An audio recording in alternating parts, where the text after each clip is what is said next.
Hi guys, in this video we will see how to remove someone from your close friend list on your Facebook app on your iPhone or Android or any other Windows PC. To remove, launch Facebook app. First we will see how to add someone to your close friend list. Go to your profile icon from the bottom right corner, and here you will see under your profile name followers. Tap on it and here you will find option friends. One friends added to your close friend list.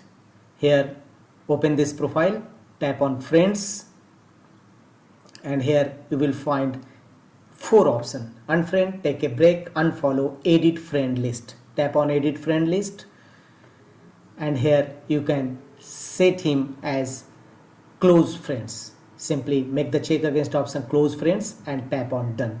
This friend is successfully added to your close friend list. Now we will see how to remove from close friend list. Go to same section and uncheck the feature close friends and tap on done. That's all.